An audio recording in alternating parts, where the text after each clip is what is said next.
la coopérative, c'est un modèle d'organisation économique qui fait qu'il y a un conseil d'administration qui représente ses sociétaires, qui est représenté par ses sociétaires et qui prend les décisions de gestion de toute l'entreprise, comme une coopérative agricole, coopérative porcine, ovine, et mutualiste, ce sont les valeurs qui nous animent. Au Crédit Agricole, c'est 3 valeurs, je dirais, de fond, c'est responsabilité, solidarité, proximité.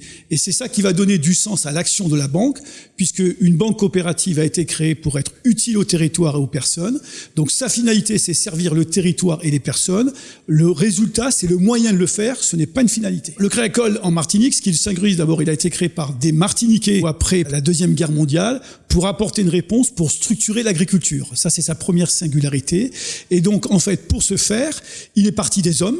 Des hommes se sont fédérés ensemble, ont élu des conseils d'administration de caisses locales, qui sont des entités qui, à l'époque, octroyaient le crédit, qui se sont fédérés pour structurer tout cela, qui ont créé une caisse régionale, et cette caisse régionale va diriger l'ensemble de la banque. Et ce qui singularise le Crédit Agricole de Martinique-Guyane, d'abord, c'est la première banque.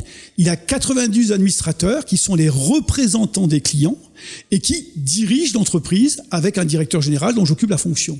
Et c'est-à-dire que leur finalité, c'est toujours et seulement comment on apporte plus et du service meilleur à nos clients. Ce n'est jamais le résultat à court terme, c'est vraiment inscrire l'outil de développement dans la durée. C'est ça la finalité et la vraie différence, parce que nous n'avons pas le choix. Nous ne pouvons pas faire la banque ailleurs, contrairement à d'autres qui peuvent partir. Nous avons été créés pour être un outil de développement au service du territoire, bien sûr dans le passé et encore plus demain. Le Crédit Agricole a toutes les compétences locales, fait un investissement important pour que ce soit des Martiniquais qui soient formés en permanence et toutes les expertises pour répondre aux besoins.